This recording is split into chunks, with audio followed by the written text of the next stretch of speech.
तस्वीरें आप देख सकते हैं जिसमें ये जो बीज विक्रेता हैं आज विरोध करते हुए नजर आए हैं। हड़ताल की जा रही है, सरकार से मांग की जा रही है कि ये जो संशोधन विधेयक है इसको वापस लिया जाए और इसी को लेकर के आप देख रहे हैं कि ये जो बीज विक्रेता हैं वो लामबंद हो गए हैं। लेकिन प्रश्न अभी भी यही है कि आखिर जो किसानों के हित के लिए इस विधेयक को लाया गया है उस पर यह विरोध और एतराज क्यों है। तो आमदन तभी बढ़ेगी भी नकली बीज नकली दवाइयाँ से वो छूट जाए। अब कंपनी वाले भी आए थे, वो कहते हैं जी हमारे तो पैकिंग में असली बीज है, और दुकान वाले कह रहे जी हम तो कंपनी का माल बेचते हैं, जो उसमें है वो उसी का है। अब थोड़ी चर्चा तो चली ना, कंपनी भी सतर्क है और दुकानदार भी सतर्क है। ये कानून बना है, इस पे सक्रियता तो आई है और इससे मैं समझता हूँ भी नकली माल तो बंद हो जाएगा, बीज भी बंद होगा और दवाइयाँ भी बंद हो जाएंगी। इससे अगर असली आएगा तो किसी पे क्यों चलान होगा, किसी का वो होगा नहीं बिल्कुल। तो नकली पे है तो असली पे थोड़ी है, असली तो शुद्ध आएगा ना, उस पर कोई झगड़ा ना कुछ भी। जाके कोई भी शिकायत जाती है तो कोई भी दुकानदार की तुरंत गिरफ्तार होगा वो, और इसमें सजा का प्रावधान है और कोई बेल नहीं मिलेगी किसी को भी। में नहीं आ रहा कि सरकार ने के अधिकारियों की क्या मंशा है, और जबकि मेरे को समझ में नहीं आ रहा है कि कृषि मंत्री को और मुख्यमंत्री जी को इस बारे में मतलब मेरे हिसाब से तो कोई जानकारी है नहीं। कंपनी वालों से जब मान लो कोई भी प्रोडक्ट तैयार किया जाता है, वहाँ पर ये सरकार उनको एक सैंपल लेकर के पास करके बेचने की परमिशन दी जाती है। उसके बाद वो मार्केट में बिकने के लिए प्रोडक्ट आता है। उसके बाद वो जो विक्रेता है उसको सीलबंद अवस्था में ही बेच देता है। तो उसका क्या कसूर पाया गया, जबकि वो एक जब बनाया गया निर्माता ने, उसका वहाँ पे सीलबंद करके टेस्ट सैंपल ले लिया गया, वो पास मिल गया। पास होने के बाद उसको मंजूरी दी गई सरकार द्वारा, बेचने के बाद वो मार्केट में बिकने के लिए प्रोडक्ट आ गया, वो दुकानदार ने उसको किसान को दे देना। जबकि वो विक्रेता जो है उसका सिर्फ एक सीलबंद लेकर के एक मीडिएटर है, एक सप्लाई करने वाला साधन है, लाइसेंस शुदा, वो भी उसमें उसका जबकि कोई रोल नहीं है। ये जो प्रदर्शन किया जा रहा है जी, जो ये नया बिल लेके आई है सरकार सीड और पेस्टिसाइड के पे, इसके लिए किया गया है। इसमें पहले था जी जुर्माना था, यदि सैंपल फेल हो गया वो भी इंक्वायरी होगी। पहले पेस्टिसाइड वाले और ये सीड वाले SDO DDA वो रिपोर्ट बना के तैयार करेगा थी, उस पर इंक्वायरी थी और उस पर ही सजा थी, उस पर ही जेल थी। अब क्या कर दिया इन्होंने, डायरेक्ट यदि किसी का सैंपल या बीज जर्मिनेशन नहीं आया तो उसके क्या है, पहले आप पे ऊपर FIR होएगी और नॉन बेलेबल आपको जेल हो जाएगी, उस पर कोई बेल नहीं है।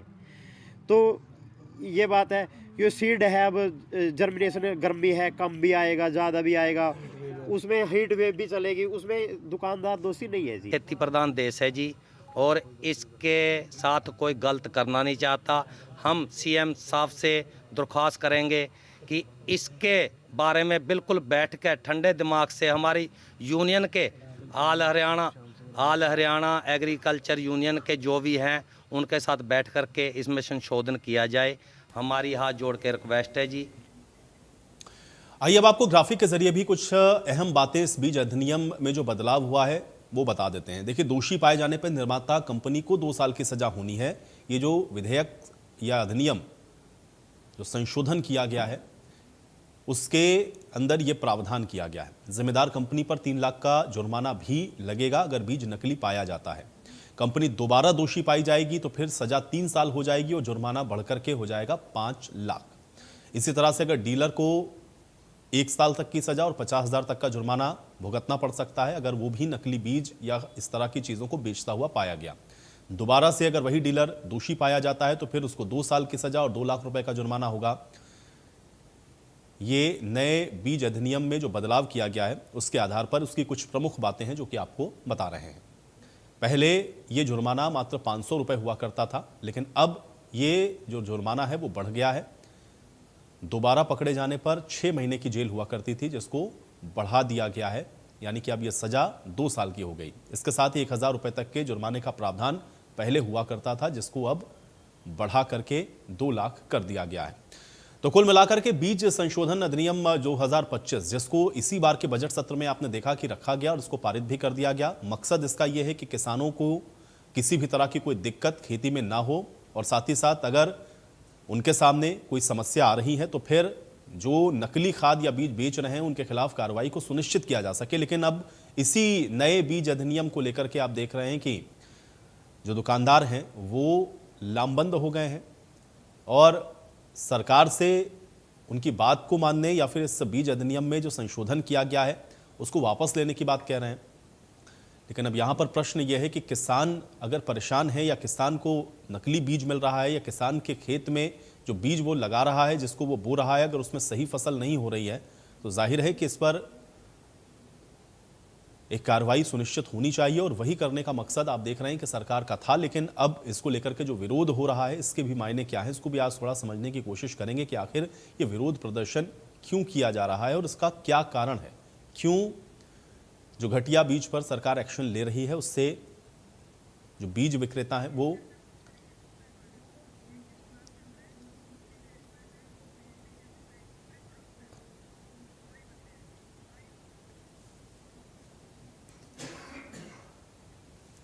तो बीज संशोधन अधिनियम को लेकर के आप देख रहे हैं कि आज विरोध प्रदर्शन प्रदेश के अंदर अलग अलग जगहों पर देखने को मिला है। लेकिन आज इसके थोड़े और मायने को समझते हैं कि आखिर ऐसा क्यों हो रहा है। दो मेहमान अभी फिलहाल मेरे साथ, उनका परिचय करवाते हैं। बजरंग दास गर्ग जी हमारे साथ, कांग्रेस पार्टी के प्रवक्ता हैं। बजरंग दास गर्ग जी, बहुत स्वागत है आपका। और सुभाष चंद्र जी हमारे साथ, कृषि एक्सपर्ट हैं। सुभाष चंद्र जी, आपका भी स्वागत है। गर्ग साहब, आपसे शुरुआत कर रहा हूं, क्योंकि हम लोग देख रहे हैं कि एक तो बीज संशोधन अधिनियम 2025 लाया गया। सरकार ये कह रही है कि उसका मकसद ये था कि किसान अगर इस तरह की शिकायतें कर रहे हैं कि उनका जो बीज है वो सही तरीके से फर्टिलाइज नहीं हो पा रहा है या उसमें दिक्कतें आ रही हैं, उनको नकली बीज मिल रहा है, इसलिए ये किया गया। लेकिन अब इसको जो बीज बेचने वाले जो विक्रेता हैं उनकी ओर से विरोध किया गया और उनका ये कहना है कि सरकार को इसको वापस लेना चाहिए, इसमें एक तरफा प्रावधान कर दिए गए हैं। कैसे देखते हैं आप इसको, बजरंग दास गर्ग जी? देखिए, व्यापारियों को नाजायज तंग करने का ये कानून है। आयु जी, एक तकलीफ दूंगा, थोड़ी आवाज बैक मार रही है तो जी। ठीक थोड़ा मेहरबानी करके। जी जी जी। सरकार ने ऐसा कानून बना दिया कोई व्यापारी ना कर सके। मैं ये समझाना चाहता हूँ, जैसे आपने कहा भी समझना चाहते हैं, जैसे खाद है, बीज है और ये कीटनाशक दवाइयां बनती है, इनसे सबसे पहले जब कोई भी व्यापारी है, मैन्युफैक्चरर है, जब ये चीज बनाता है पहले सरकार से लाइसेंस लेता है, पूरी परमिशन लेता है। जब वो माल बन जाता है उसका सैंपल चेक करवा के पास करवा कर वो सील होता है, तो शीशी में दवाई हो या डब्बे के अंदर हो कि पैकिंग के अंदर हो, उसके बाद वो मार्केट के अंदर प्रोडक्ट आता है। इसमें सबसे बड़ी दिक्कत क्या है, जहां मैं समझ पाया हूँ, 2 दिन से कई दिन से व्यापारी मेरे टच में है, जी जी। डेली फोन पर फोन भी आया मेरे से, आज भी कम से कम 200-300 व्यापारी मेरे से मिले थे। मैं उनकी मीटिंग में भी गया था, कल भी गया था। जी जी जी। दिक्कत क्या आ रही है, जैसे किसी ने शिकायत कर दी, XYZ में किसी नाम नहीं लेता, किसी ने किसी व्यापारी के खिलाफ शिकायत कर दी भी इसका बीज नकली मिला या दवाई नकली है या खाद नकली है, उसने एक कंप्लेंट करी, तुरंत प्रभाव से उस व्यापारी के खिलाफ FIR दर्ज हो जाएगी। अरे व्यापारी के पास तो इज्जत तो है और क्या है।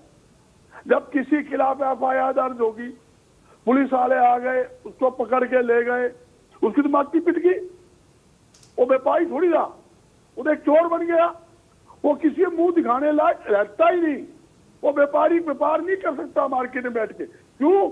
लोग कहेंगे भाई ये तो नकली काम करने वाला था। जब वो सैंपल भेजा गया, सैंपल 3 महीने में, 15 दिन में, 2 महीने में पास होकर आ गया,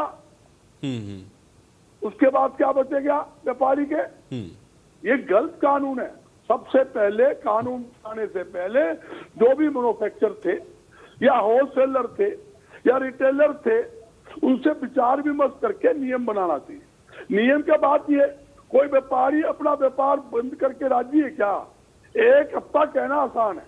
आज देखिए रिटेलर है और एक के पास 5-7 नौकर है, होलसेलर है 20-20, 30-40 नौकर है, क्यों? उनके सेल्समैन भी है जो गांवों में जाते हैं, हरियाणा में फिरते हैं, और मैन्युफैक्चरर के यहाँ तो हजारों लेबर है।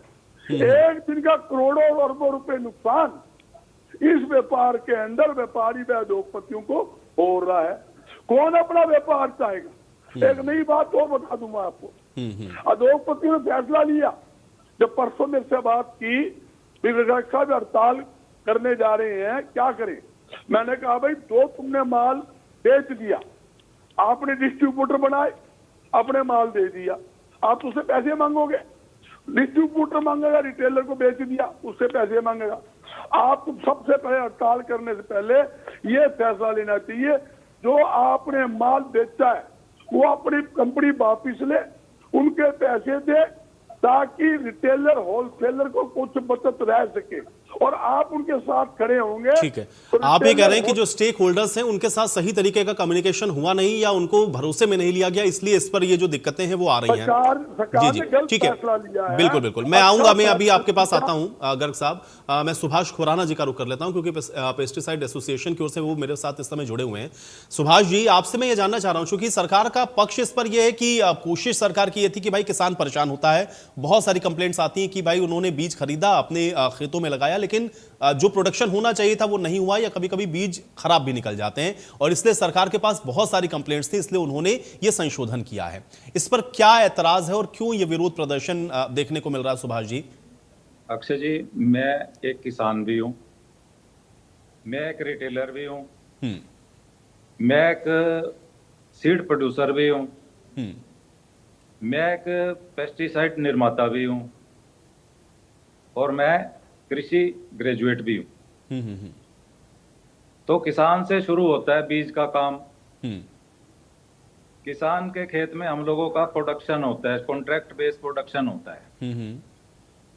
हमने उसको फाउंडेशन सीड दे दिया, उसने खेत में लगा लिया, हमने उसकी रोगिंग वोगिंग करा के बढ़िया हर तरीके से बढ़िया कर दिया।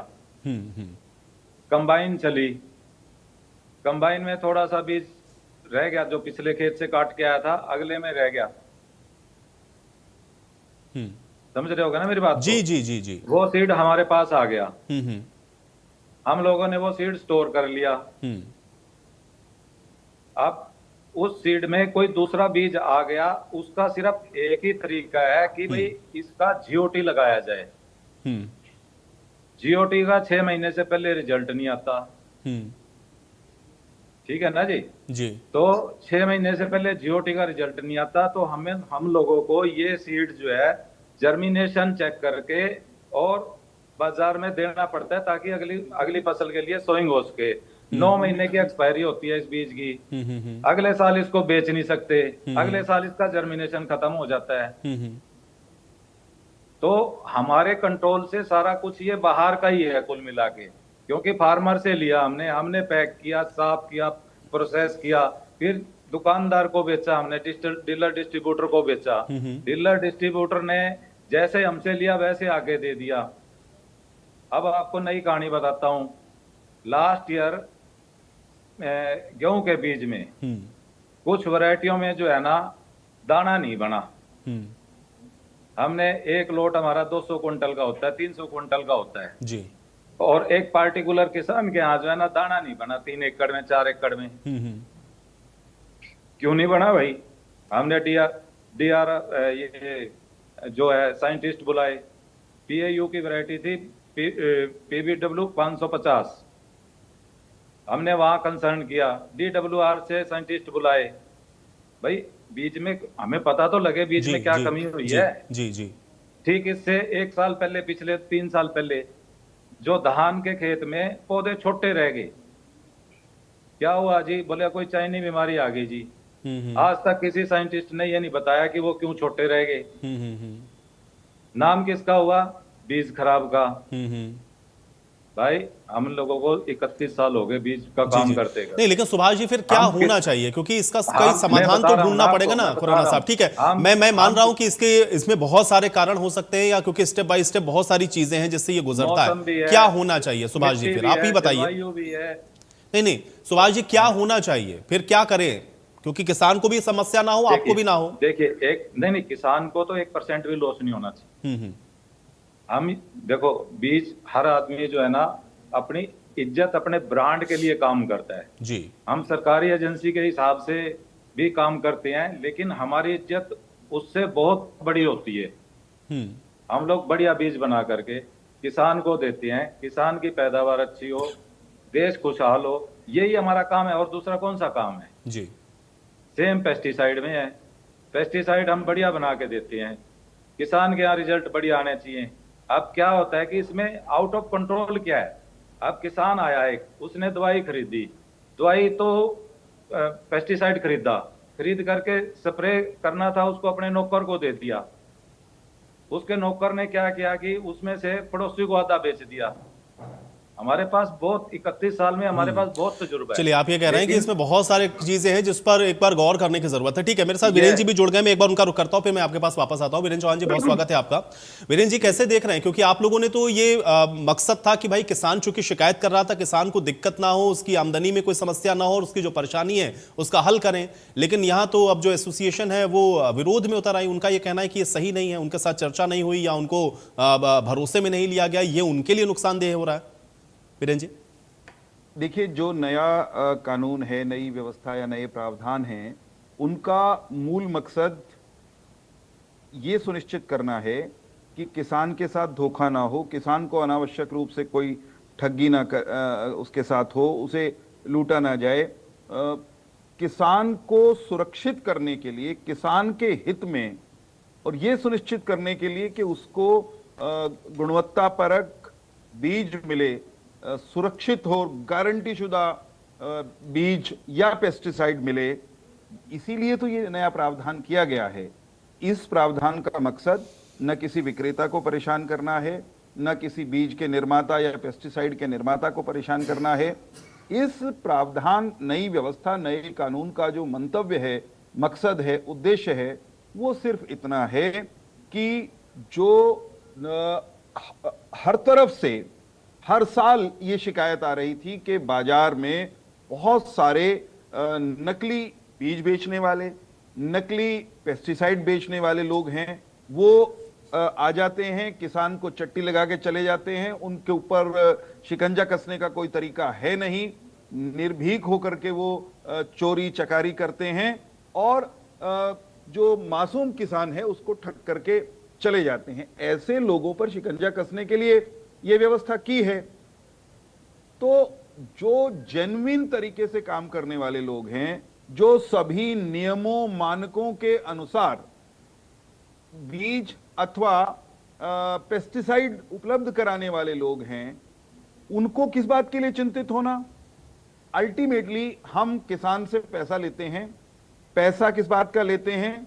जो आप उत्पाद बेच रहे हैं उसको उपलब्ध करा रहे हैं, चाहे वो बीज हो, पेस्टिसाइड हो।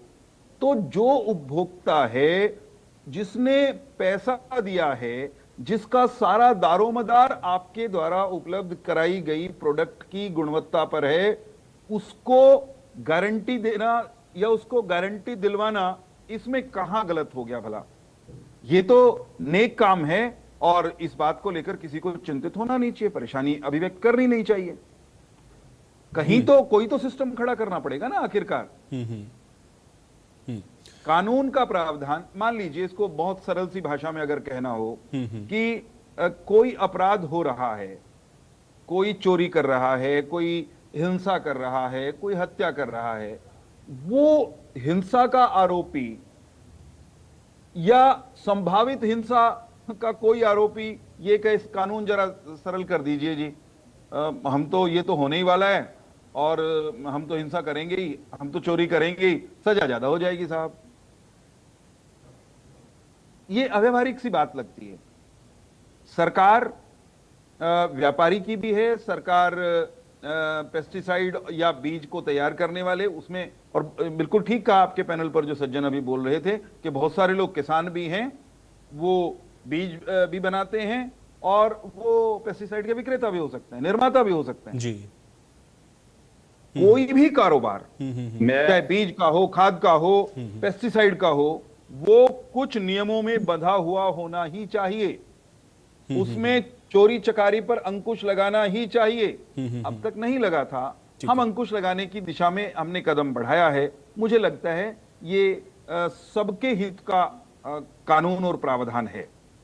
ठीक है, सुभाष चंद्र जी भी मेरे साथ हैं, कृषि एक्सपर्ट हैं, मैं उनका भी रुख कर लेता हूं। सुभाष चंद्र जी, आपका भी बहुत स्वागत है। सुभाष जी, अब चूंकि एक कानून बनाया गया, संशोधन किया गया, बीज संशोधन 2025 की, भाई किसान शिकायतें कर रहा था कि जो वो बीज ले जा रहा है उसमें बहुत सारे नकली निकल जाते हैं, उसका उत्पादन होता नहीं है। उस पर विरोध भी ये होने लगा जो एसोसिएशन है उनकी ओर से कि भाई ये एक तरफा है और उसमें बहुत सारी चीजें ऐसी भी हैं जो इसका ख्याल नहीं रखा गया, जिससे उनको दिक्कतें होंगी। कैसे देखते हैं कृषि एक्सपर्ट होने के नाते आप इसको, ये चाहे विरोध की बात हो या किसानों के पास ये जो नकली खाद या बीज जो पहुंच जाता है, कैसे इसको देखा जाए? सुभाष जी। जी नमस्कार जी। जैसा वीरेंद्र जी ने अभी बताया, ये जो हमारा जो कानून है ये हर किसी का हित रखता है, किसान का भी है, चाहे वो विक्रेता भी है, चाहे वो प्रोड्यूसर है।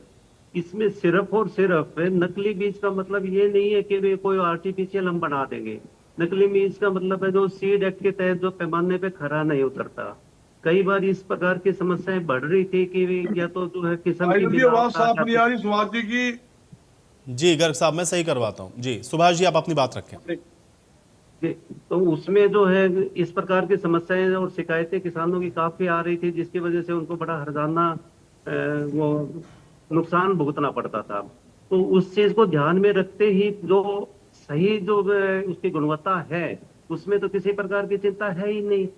ये तो सिर्फ और सिर्फ कोई एक खाद जो इस टाइप से के आ जाते थे जिसकी वजह से किसान को नुकसान भुगतना पड़ता था, उसमें जो किसान का हित सुरक्षित करने के लिए, क्योंकि आप समझते हैं सभी हमारा जो है अन्नदाता है किसान, जिसके ऊपर सब कुछ नहीं हमारा, चाहे वो बिजनेस है चाहे हमारा खाद्यान्न की जो सुरक्षा है वो टिकी हुई है। तो उस हिसाब से देखें तो सिर्फ और सिर्फ ये उनके ऊपर थोड़ा सा कड़ा शिकंजा कसने वाली बात कह सकते हैं जो इस प्रकार की हरकत करते हैं। हर प्रोड्यूसर को कोई चिंता करने की तो बात ही नहीं इसमें।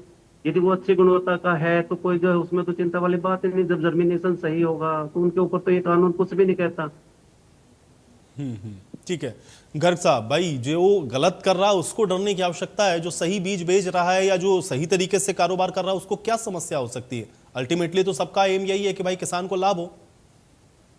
आयु जी, हमारे साथी सुभाष खुराना जी बैठे हैं, उन्होंने ये स्पष्ट भी किया, काफी ऐसे मैन्युफैक्चरर है वो किसान है और काफी दुकानदार ऐसे हैं जो वो भी किसान है। और जहां तक कि कानून की बात नहीं है, कानून के अंदर जो सख्ताई दिखाई गई है, तो कोई भी आदमी शिकायत कर एक्स वाई जेड, उसके खिलाफ एफआईआर दर्ज हो जाएगी। तो एफआईआर दर्ज होगी, कोई कंप्लेंट करा, सबसे पहले भ्रष्टाचार बढ़ेगा। विभाग के आदमी और पुलिस वाले सौदाबाजी करेंगे दुकानदार के साथ, भाई तेरे खिलाफ कंप्लेंट आई है, इतने पैसे लूंगा, नहीं एफआईआर दर्ज करूंगा, या तो वो पैसे दे नहीं तो इसके खिलाफ एफआईआर दर्ज। इससे भ्रष्टाचार बढ़ेगा, दावे के साथ कहता हूं। मैं कोई राजनीतिक बात नहीं, मैं एक सामाजिक बात कर। दूसरी बात, अगर उसने सामान नहीं दिया, आनंद फानन में एफआईआर दर्ज हो जाएगी। पुलिस वाले आएंगे, ठा के लाला जी थी चौधरी साहब को, दुकानदार को ठा के वो चल भाई था नकली बीज बेचा, नकली खाद बेची। मैं ये कौन सा पैमाना है? कंप्लेंट अगर करेगा भी कि भाई ये फला चीज मेरे साथ हुए, तो उसके पास भी तो कोई एविडेंस होना चाहिए ना कि भाई उसने ये फला जगह से बीज खरीदा था, खेत में लगाया, वो उगा नहीं, तो इसी वजह से तो वो कंप्लेंट करेगा ना, उसको भी तो बताना पड़ेगा ना। ऐसा तो है नहीं कि कोई बीज लेकर के फसल उगा लेगा और उसके बाद कह देगा कि हमारा उगा नहीं और कंप्लेंट कर देगा। खेत में कैसे लगाया? कमी है। मान लो मेरी जमीन है, मैं खेती कर रहा हूं, मैंने अपना गेहूं बिजाई, धान बिजाई कर ली, बिजाई करने के बाद कोई कमी रहेगी पानी की और की, उसकी फसल पूरी नहीं आई, उसको तो कहेगा जी मैंने बीज लिया था पुराने दुकानदार से, दवाई ली थी और वो ठीक नहीं है, मेरी खेती फसल कम हुई है, नकली दे दिया। वो तो एप्लीकेशन दे देगा, चेकिंग तो बाद में होती रहेगी, बीज कौन सा था दिखाओ, सैंपल कैसा है, कितने सी दवाइयां कौन सी है, खाद कौन सी है। पुलिस वाले तो ऐसा नियम बना दिया, कोई जांच नहीं उसकी। या तो ऐसे नियम बनाना चाहिए, भाई जिस दुकानदार से माल लिया, दुकानदार ने बिल दे दिया, एफआईआर दर्ज करने पहले उसका सैंपल चेक होना चाहिए। अगर सैंपल फैलाए फिर एफआईआर दर्ज करो, कोई दिक्कत नहीं। ये परिधान आया भी सैंपल तो बाद में पास कर, सैंपल चेक बाद में होगा, FIR पहले दर्ज होगी। नॉन अवेलेबल ये कानून बना दिया, जुर्माना कानून वो बना दिया। कौन दुकानदार रिस्क लेगा भाई? आप बताइए। आप वो रिटेलर जो है वो खुद घर में दुकान बीज बनाता है क्या? घर में दवाई बनाता है क्या? वो खाद बनाता है या होलसेलर बनाता है? ये मेरे स्वाद जी बैठेगा, ये मैन्युफैक्चर है, इन्होंने बना दिया, इन्होंने माल बनाया और इन्होंने सैंपल पास करवा लिया, लाइसेंस भी लिया, सैंपल पास। वो नहीं तो बजरंग दास जी, अभी तक जो किसान शिकायतें कर रहे थे, फिर क्या वो गलत आधार पर कर रहे थे कि मतलब वो पानी सही नहीं लगा पाए या वो पेस्टिसाइड सही नहीं डाल पाए, तो इसलिए उन्होंने जाके कंप्लेंट कर दी कि हमारा यहाँ हमको जो बीज मिला वो सही नहीं था? भाई किसान भी तो कह रहा है, तो वो भी तो आप मान रहे हैं ना कि वही किसान है जो कि कोई बीज भी बना रहा है, कोई पेस्टिसाइड्स की दुकान भी चला रहा है और वो किसान भी है। तो अगर वो कह रहा है तो जेन्युइन आधार पर भी कुछ बातें कह रहा होगा, और फिर जांच तो होगी। किसी भी प्रकरण में बिना जांच के नतीजे पर कैसे पहुंचेंगे आप? यही समझाना चाहता हूँ। इतने साल हो गए, मतलब किसान है, व्यापारी है, जोली दामन का साथ है। आज तक कोई विवाद है क्या? आज तक कोई किसान का या फीड वाला कोई विवाद हुआ? कोई विवाद नहीं हुआ। मैं कहना चाहता हूं, अगर कोई शिकायत आई है, चेक हुआ है, अगर कोई नकली घी बेचता है मेरे साथी का, बिल्कुल अंदर करो। नकली खाद बेचता अंदर करो, या नकली किराना का सामान बेचता अंदर करो, कोई दिक्कत नहीं है। ठीक है, चलिए ठीक है। सुभाष खुराना जी, सुभाष खुराना जी, ठीक है, आपकी बात समझ गया मैं। सुभाष खुराना जी, सुभाष खुराना जी, क्या करना चाहिए भाई? सुभाष खुराना जी, ठीक है ना, इसके कंक्लूजन पे बढ़ते हैं ना भाई, इसका समाधान क्या होना चाहिए? देखिए, आरोप प्रत्यारोप से तो कुछ होगा नहीं। सुभाष खुराना जी, क्या होना चाहिए फिर भाई? क्योंकि अल्टीमेटली अगर आप भी किसान हैं तो फिर भाई मुझे बताइए कि क्या समाधान है इसका। मैं गर्ग साहब की बात से सहमत हूं। नकली वाले को फांसी की सजा लिख दो, कोई दिक्कत नहीं है। लेकिन एक शब्द आता है मिस ब्रांड। मिस ब्रांड क्यों आता है? कि बीज की टेस्टिंग हुई और उसमें जो है ना वो टेस्ट हुआ और टेस्ट में मानक से थोड़ा कम निकला। तो अभी अपने गिरेबान में जाग लेना चाहिए सरकार को कि आपकी लेबोरेटरी क्या एक्यूरेसी में परफेक्ट है। कौन सी लेबोरेटरी हरियाणा में पेस्टिसाइड टेस्ट करने के लिए NABL है, पंजाब में है बठिंडा में NABL, हरियाणा में बताइए ना 3 लेबोरेटरी है मेरे ख्याल से, एक करनाल है, एक रोहतक है, एक सिरसा में है पेस्टिसाइड टेस्ट करने की। कौन सी लेबोरेटरी NABL है? क्या वो एक्यूरेसी का चैलेंज करेगी? जब उसकी एग्रीगेटेड ही नहीं हुई, जब उसके जो बिकर हैं वही स्टैंडर्डाइज नहीं है, तो क्या वो टेस्टिंग का दावा करेगी? बस सैंपल टेस्ट किया, पैसे चले गए तो ठीक है, ना चले गए तो फेल कर दो, FIR कर दो, अंदर दे दो सजा। ये कौन सा कानून है? मैं ये कहना चाहता हूं कि नकली की उत्तर दे दूं, नकली की परिभाषा डिक्लेयर कर दी जाए, हमें कोई दिक्कत नहीं है। और जो ये कह रहे हैं ना इस कानून के पक्ष में बोल रहे हैं, तो उनको मैं ये कहना चाहता हूं कि हमने बतेरे दिन काम कर लिया, यो थोड़े दिन आप करके देख लो। ठीक है, बीरेन जी जवाब दीजिए। देखिए, बड़ी महत्वपूर्ण बात यह है कि कांग्रेस के प्रवक्ता ने तो कमाल ही कर दिया। फर्जी FIR हो जाएंगी जी, झूठी शिकायतें हो जाएंगी जी। झूठी शिकायतें कोई कर सकता है, इस आधार पर क्या हमने सारे पुलिस थाने बंद कर दिए? क्या बंद कर देने चाहिए? पुलिस स्टेशन में रुक जाओ। नहीं, एक मिनट गर्ग साहब, अरे गर्ग साहब एक मिनट बात आने दें। अरे गर्ग साहब बात तो आने दें पहले, एक मिनट थोड़ा सा धैर्य रखें। बीरेन जी बोलिए। किसी भी कानून के दुरुपयोग की संभावना हमेशा रहेगी। किसी भी कानून के दुरुपयोग का प्रयास कोई भ्रष्ट जन, दुष्ट जन, शैतान लोग कर सकते हैं, परंतु इसलिए कि किसी कानून के दुरुपयोग की संभावना है, इसलिए उस कानून को रद्द कर दो। फिर तो SC/ST एक्ट भी रद्द कर देना चाहिए, दहेज उत्पीड़न का कानून भी उसको खत्म कर देना चाहिए, और सारे वो कानून जो अपराधियों को नाथने के लिए बनाए गए हैं वो सारे कानून निरस्त कर दिए जाने चाहिए, क्योंकि उनके दुरुपयोग की संभावना थोड़ी या ज्यादा सबकी है। पुलिस वाले भ्रष्टाचार कर सकते हैं साहब, FIR के नाम पर वो किसी को डरा धमका सकते हैं, अब भी धमका सकते हैं वो तो। इस कानून में भी धमका लेंगे अगर कोई चोरी कोई गलत तरीके से करना चाहेगा। तो दुरुपयोग किसी कानून का हो सकता है केवल इस आधार पर आप किसानों के हित में किए गए इस प्रावधान का विरोध करते हुए अच्छे नहीं लगते। ऐसा लगता है जैसे आप किसानों के नहीं, चोरी चकारी करने वालों के, नकली बीज बेचने वालों के, नकली पेस्टिसाइड देकर के किसान को कर्ज के गर्त में धकेलने वाले, उसको उसकी आर्थिक स्थिति को और खराब करने वालों के बचाव में आ खड़े हुए, उनके वकील बन गए हैं। सरकार की मंशा बड़ी स्पष्ट है। सरकार की मंशा उस दिन भी स्पष्ट थी जब हमने किसानों के खाते में सीधे उनकी फसल के दाम देने शुरू किए थे। उस दिन भी बजरंग दास जी की यही रट थी, हजारों साल का हमारा रिश्ता है, सैकड़ों साल का संबंध है हमारा। अरे भाई, आपके संबंध को किसने चैलेंज किया?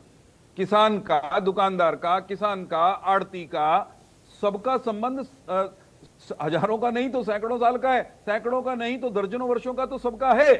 लेकिन इस आधार पर आप किसान के हित में किए जाने वाले इस सरकार के वीरेंद्र जी, दो चीजें जो मुझे लग रहा है विरोध की हैं, वो मुझे ऐसा लग रहा है कि उस पर ज्यादा आपत्ति। एक तो ये कह रहे हैं कि नॉन बेलेबल है, और दूसरा उनका ये है कि तुरंत आप जो एफआईआर दर्ज कर रहे हैं, वो ये कह रहे हैं कि अगर कोई नकली कर रहा है तो आप उसको फांसी पर भी टांग दो।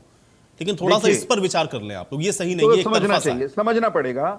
कोई भी जांच, अन्य मामलों में भी ऐसा ही होता है, किसी भी गलत काम की जांच का पहला चरण है एफआईआर। उसका अर्थ क्या है? First information report. एफआईआर का अर्थ फांसी नहीं है, एफआईआर का अर्थ दोषी होना नहीं है, एफआईआर का अर्थ यह नहीं है कि तुरंत किसी को गिरफ्तार करके सलाखों के पीछे भेज दिया जाएगा।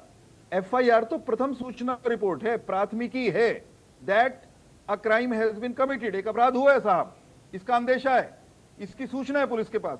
उसके बाद जांच पड़ताल होगी, दोषी कोई होगा तो सजा पाएगा, निर्दोष को सजा न हो, इसकी व्यवस्था भारत के कानून में भी है, भारत की न्यायपालिका की कार्यप्रणाली में भी है। और हम और आप पूरी संवेदनशीलता से यह सुनिश्चित करेंगे कि कोई निर्दोष वो सजा पाए ना, लेकिन नकली बीज, नकली खाद बेच कर, चौहान साहब, जैसा सुभाष जी ने कहा कि भाई एक्यूरेसी आप चेक कैसे करेंगे, वो कह रहे हैं कि एक्यूरेसी आप कैसे चेक करेंगे। अब आ गई एक्यूरेसी की बात। एक्यूरेसी के कोई भी कानून बनता है, कोई भी नियम बनता है, तो उसके लिए सरकार कुछ प्रोविजंस करती है। मान लीजिए लेबोरेटरीज हैं, हमारे एक पैनलिस्ट मित्र को लेबोरेटरीज की एक्यूरेसी पर संदेह है, और क्योंकि मैं उस विषय का विशेषज्ञ नहीं हूं, मैं लेबोरेटरीज की फंक्शनिंग के बारे में नहीं जानता, उन्होंने बीकर तक की बात कर दी क्योंकि वो लैब में जाते होंगे टेस्ट कराने। मैं ये कह रहा हूं, कहीं अगर लेबोरेटरीज का इंफ्रास्ट्रक्चर कमजोर है, उसको ठीक करना हमारी जिम्मेदारी है। आज 3 लेबोरेटरीज हैं, हम हर जिले में लेबोरेटरीज बनाएंगे, लेबोरेटरीज को एक्यूरेट करेंगे, लेकिन ये कह करके कि एक्यूरेसी नहीं होगी या एक्यूरेसी होने की संभावना नहीं है कि कानून का दुरुपयोग हो सकता है, इसलिए आप चोरी चकारी करने वालों के खिलाफ हर साल भेष बदलकर, अनेक नाम बदलकर नकली बीज बेचने वाले, पेस्टिसाइड बेचने वाले आ जाते हैं, चोरी चकारी करके भाग जाते हैं, दौड़ जाते हैं, गायब हो जाते हैं बाजार से। ये हकीकत है। अगर बजरंग दास जी बाजार से ताल्लुक रखते हैं, किसानों से ताल्लुक रखते हैं, और दूसरे पैनलिस्ट मित्र भी उस बात को जानते हैं, तो उनको एहसास है इस बात का। मैं नहीं कह रहा कि सारे चोर हैं, मैं नहीं कह रहा कि हमारे जो एसोसिएशन के लोग हैं वो सारे नकली बीज बेचने वाले हैं। नहीं भाई, अधिकांश लोग जेन्युइन काम करने वाले हैं, अधिकांश लोग ईमानदारी से काम करने वाले हैं। लेकिन अगर आप चोरी करने वालों की ढाल बनोगे तो फिर किसानी का, खेती का, कारोबार का हाल बदलेगा नहीं। हम हालात सुधारने के पक्षधर हैं, हम किसी निर्दोष को सजा देने की दिशा में नहीं बढ़ रहे। और दूसरी बात, संवाद का रास्ता हमेशा खुला हुआ है। कहीं भी, जब भी आयुष भाई कोई कानून बनता है, नई व्यवस्था आती है, उसको लेकर कुछ शिकायतें हमेशा होती हैं। हमने कभी संवाद के दरवाजे बंद नहीं किए। जहां तक मेरी जानकारी है, जो इस कारोबार से जुड़े हुए संगठन हैं, उनके प्रतिनिधि हमारे कुछ विधायकों को लेकर वो मुख्यमंत्री जी से भी मिले हैं, उन्होंने अपना पक्ष रखा है। हमेशा मुख्यमंत्री जी हों, सरकार के दूसरे इदारे हों, संबंधित मंत्री हों, सब लोग हरियाणा के लोगों के साथ संवाद करके हरियाणा के लोगों के जीवन को बेहतर बनाने के लिए ही नई चीजें, नई व्यवस्थाएं, नए प्रावधान लेकर आते हैं। हाँ, जब भी कोई नई व्यवस्था आती है प्रतिरोध भी होता है, कभी कभी अंदेशे भी होते हैं, भय भी होते हैं। ओ तेरी न्यू हो गया तो क्या होगा, यो हो गया तो क्यों कर होगा, या न्यू बन गई तो क्या बनेगी। मैं ये कह रहा हूं आशंकाओं के आधार पर, भय के आधार पर, न्यू हो गया तो न्यू हो गया के आधार पर आप ये नहीं कह सकते कि सरकार ने कोई कानून गलत बनाया है। उसमें कोई खामी जब वो लागू हो रहा होगा, ठीक है, आप कहना संवाद का रास्ता भी खुला है, कोई खामी है तो आप उसको दुरुस्त करने के लिए भी तैयार है। ठीक है, सुभाष चंद्र, बिल्कुल सुभाष चंद्र जी, आप चूंकि कृषि एक्सपर्ट हैं, जरा बताइए कि भाई ये कैसे इसको हम लोग कर सकते हैं, आइडेंटिफाई करना क्या बड़ा मुश्किल है, या जो चीजें हो रही थी अगर उसके लिए कोई सख्त कानून बनाया गया तो जाहिर है कि उस पर कुछ एतराज भी है कि भाई एक तरफा सा ये लग रहा है, या आप हमारे खिलाफ FIR कर देंगे, या और भी बहुत सारी जो आप देख रहे हैं कि आप पैनल में भी बैठे हुए लोगों ने कहा, क्या इसका समाधान और सोल्यूशन हो सकता है फिर चंद्रा साहब? जी देखिए, जब भी कोई शिकायत आती है, कोई किसान शिकायत करता है इस प्रकार की, तो विभाग के अधिकारी उसकी जांच करते हैं। और ये नहीं है कि उस जांच में हमेशा जो है सीड को या ये जो है ये ब्लेम किया, जब उसके सीड का फॉल्ट नहीं होता उसमें, जैसे जो एक धान की जो एक डिजीज बीमारी का जिक्र किया था छोटे पौधे वाले का, तो जब भी कभी ये आया कि ये जो है बीज की वजह से, तो कहीं भी रिपोर्ट में ये नहीं लिखा गया, वहां क्लियर ये लिखा गया कि ये बीमारी की वजह से जो ये प्रॉब्लम है, ना कि सीड की वजह से। तो इस प्रकार की जांच जब होती है तो ये नहीं देखा जाता कि भी सीड को ही ब्लेम करना है, वो एक्चुअल पोजीशन देखने की कोशिश की जाती है उसमें। और जब तक जहां तक बात आई है कि भी पैसे चले जाए तो उसको सही कर देते हैं, वैसे नहीं कर देते, तो ऐसा देखिए कहना मैं उचित नहीं समझता। यदि ऐसी कोई बात है तो अधिकारियों को भी ये छूट नहीं है कि भी वो करे, ऐसे मांगे। और इसमें जो है कोई व्यापारी बंधु है तो वो उसको भी आगे आकर उसके चीज के अगेंस्ट जो है उसके अगेंस्ट आवाज उठानी चाहिए।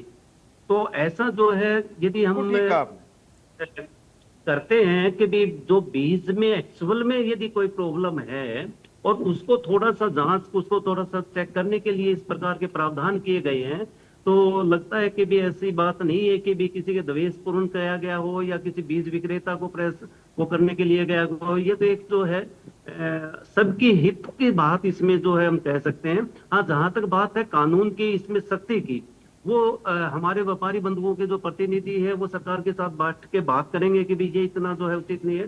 तो मुझे नहीं लगता कि भी सरकार इस चीज को नहीं सोचेगी। यदि वो जो सही लगेगा तो उसमें बिल्कुल जो है उसके ऊपर सोचा जाएगा। गर्ग साहब बोलिए। आयु जी, इसमें सबसे बड़ी बात क्या है, मेरे साथी कह रहे थे FIR दर्ज हो, पहला चरण FIR का, उसके बाद किसी दुकानदार को कोई छेड़ा नहीं जाएगा, जांच की जाएगी। जांच नहीं होती, अगर व्यापारी के खिलाफ छोटी सी भी FIR दर्ज हो जाए, मैं हरियाणा के रिकॉर्ड इतिहास की बात बता रहा हूं, सबसे पहले पुलिस वाले सारे थानेदार है इकट्ठे हो जाए, हम भी फंस गई, ले आओ माल कौन देगा, सेठ देगा भाई। दुकानदार को भी छत्ती बरादरी है, दुकानदार है ये तो सारे व्यापारी को छोड़ो बीच में नहीं बोलोगे। आयु जी पुलिस बीच में नहीं बोलोगे। ठीक है वीरेंद्र जी एक मिनट, बिल्कुल नहीं बोले बीच में। नहीं लेकिन गर्ग साहब ऐसे अगर आप तो पूरे महकमे पर प्रश्न खड़ा कर रहे हैं ना, आप ये मानते हैं कि सारे पुलिस वाले, सारे थानेदार ऐसे ही हैं? बिल्कुल महकमे में खड़ा कर रहा हूं। नहीं, सारे पुलिस वाले आप तो सबको जनरलाइज कर रहे हैं। मैं ये नहीं कह रहा हूं, हो सकता है कहीं ऐसी शिकायत भी हो, लेकिन पूरा पुलिस महकमा ऐसा, ये तो सही बात नहीं है ना गर्ग साहब, ये तो गलत बात है। वीरेंद्र जी प्लीज, वीरेंद्र जी एक मिनट अभी। हाँ गर्ग साहब, लेकिन गर्ग साहब लेकिन पूरे महकमे पर प्रश्न खड़ा करना मुझे लगता सही नहीं है। मैं बिल्कुल सही बोल रहा हूं, मेरी बात समझिए आप। कोई भी व्यापारी किसी व्यापारी के खिलाफ FIR दर्ज हो जाती है, नू समझ लो असम भी फंस गई। किसी कीमत पर उसी टाइम उसके पास पुलिस जाएगी और उसको सौदेबाजी करेगी, थाने में बिठाए भी गए, लेके जाएंगे, तो मुझे बताइए गर्ग साहब, अगर व्यापारी अपनी जगह पर सही है तो वो उसकी भी कंप्लेंट कर सकता है कि उसके साथ गलत हो रहा है, क्यों डरेगा? या उससे पैसे मांगे जा रहे हैं, एक्सटॉर्शन हो रहा है उसके साथ। जेन्युइन आदमी होगा वो डरेगा नहीं, आयु जी यो चुप कराओ। अरे भाई, थाने का एसएचओ आपको परेशान कर रहा है तो आप उससे बड़े अधिकारी के पास जा सकते हैं। इतना तो व्यापारी, इतना तो बेसिक सबको समझ है, ऐसा थोड़ी आप जनरलाइज कर रहे हैं गर्ग साहब। मेरी आपत्ति इस पर है, आप उन ईमानदार पुलिस वालों के ऊपर भी प्रश्न खड़ा कर रहे हैं। भाई सारे थाने के एसएचओ ऐसे ही होते हैं क्या? सब जगह, मतलब पूरे हरियाणा में जितने एसएचओ हैं सारे ऐसे ही हैं? मुझे बोलने दोगे, नहीं बोलने दोगे? छूट जाते हैं क्या? गलत काम मुझे हो जाता है? बोलने दो। नहीं वीरेंद्र जी, एक मिनट, नहीं मैं आपको ही बोलने दे रहा हूं, लेकिन मैं कह रहा हूं ये जनरलाइज मत करिए, ये सही नहीं है। प्रवक्ता बोल रहे हो कि जो बोलने नहीं देते। मैं क्या कह रहा हूं, मैं प्रैक्टिकल बात कर रहा हूं। मैं कोई मेरी बात में फर्क पा जाए, मुझे आज आप पकड़ लेना। मैं ये कहना चाहता हूं, पकड़ लिया तो व्यापारी के साथ मैं तो थोड़ी यार तू बात भी बोल। नहीं वीरेंद्र जी एक मिनट बात आने दें। मैं कह रहा हूं बजरंग जी को यार हम पकड़ ही नहीं पाएंगे। व्यापारी के खिलाफ नू बताओ, जब कानूनी बनाना था आपने एक अच्छी बात कही, मैं उसका समर्थन करता हूं। अच्छी बात क्या है, अगर किसी का सैंपल है, कोई से कंप्लेंट करी, पहला सैंपल को चेक करवाइए, तो सैंपल फेल आता है, फिर दुकानदार खिलाफ एफआईआर दर्ज हो। पहले एफआईआर दर्ज होगी, किसने बीज बनाया नहीं, किसने खाद बनाई नहीं, किसने मान लो किसी उसने दवाई नहीं बनाई, उसने माल बेच दिया, ले लिया रामलाल किसान ने। रामलाल किसान किसी दुकानदार से माल ले गया, उसने वो कह दिया ये नकली बीज था, मैं एप्लीकेशन दे दी, उसके खिलाफ एफआईआर दर्ज होगी। अरे वो कोई मैन्युफैक्चर है क्या? उसने तो पीछे से माल लिया, माल किससे लिया? बीच में दो कड़ी है, पहले उसने माल लिया डिस्ट्रीब्यूटर ने माल लिया। ठीक है, तो गर्ग साहब अच्छा आप यही बताइए कि क्या होना चाहिए, क्या करना चाहिए? भाई आपको किसान के भी तो हित के बारे में सोच ही रहे होंगे ना, क्या होना चाहिए फिर, क्योंकि संवाद के रास्ते खुले, ये तो वीरेंद्र जी ने भी कह दिया। तो किसान के हम साथी हैं, किसान देश का अन्नदाता है। अगर देश के अंदर खेती रहेगी तो व्यापार भी चलेगा। और मैं यही बताना चाहता हूं, अगर किसी की कंप्लेंट आती है, लो कंप्लेंट, कोई बुराई नहीं है, उसकी सैंपल लीजिए, जिस दुकानदार से खाद लिया है, बीज लिया है, दवाई लिया, सैंपल उसको सैंपल को लैब में भेजिए सरकार की तरफ से। अगर वो फेल आता है, अब एफआईआर दर्ज कीजिए। किसने रोका है? प्रथम चरण के ऊपर ही किसी ने कंप्लेंट कर दी और आपने एफआईआर कर दी, उसको पकड़ के थाने में ले गए। कैसी इंक्वायरी होगी? कोई इंक्वायरी नहीं, वो सैंपल आएगा जी, प्रथम चरण पर एफआईआर दर्ज होगी। आप ये कह रहे हैं कि पहले सैंपल ले लीजिए, कंप्लेंट के बाद एक सैंपल ले लीजिए, और सैंपल अगर नहीं पास होता है तो फिर आप एफआईआर करिए। ठीक है, आपको उदाहरण देता हूँ, 20 उदाहरण देता हूँ। पहले एक नहीं, बजरंग जी तो फैला रहे हैं, रायता छोड़ो, आप रायता आपने फैलाना, रायता फैला रहे हो, गुमराह कर रहे हो, करो बजरंग जी, चाहते हो व्यापारी को, नहीं चलेगा व्यापारी। डरा तो आप रहे हो, आप डरा रहे हो बजरंग जी। ठीक है ठीक है, नहीं गर्ग साहब ऐसे नहीं, ठीक है। अब आपकी बात आ गई, मैं खुराना जी का रुक रहा हूं। खुराना जी देखिए, संवाद का रास्ता खुला हुआ है। सुभाष खुराना जी, ये कहा गया और ये कह रहे हैं कि भाई आपकी जो समस्या है या उसमें किसी तरह की कोई आपत्ति, तो मुख्यमंत्री के साथ आपका प्रतिनिधिमंडल मिला भी है, समस्या के समाधान पे पहुंचेंगे, लेकिन अगर कोई गलत कर रहा है तो उसकी ढाल बनना ये सही नहीं है। सुभाष खुराना जी, मैं 31 साल का 32 साल का एक्सपीरियंस आप लोगों से साझा कर रहा हूं। मैंने मल्टीनेशनल कंपनी, आप समझ रहे होगे, बायर, डू पॉइंट, सिजेंटा, मेरे ध्यान से कोई भी मल्टीनेशनल कंपनी जो अब यहाँ पे काम करती है, कोई गलत दवाई नहीं बनाती, फिर भी उसका सैंपल मिस ब्रांड हो जाता है। आप नकली और मिस ब्रांड में फर्क को समझिए थोड़ा। मिस ब्रांड किसकी गलती से हुआ? अगर टेस्ट करने वाले की गलती से हो गया तो भी मिस ब्रांड हो गया, कर दो एफआईआर। आप थोड़ा समझने की कोशिश करो इसको कि भाई मिस ब्रांड और नकली की परिभाषा कर दो, हम लोग समझ जाएंगे तो बात खत्म कर देंगे। भाई नकली है कौन सा नकली? मिस ब्रांड को भी नकली बोल दिया है।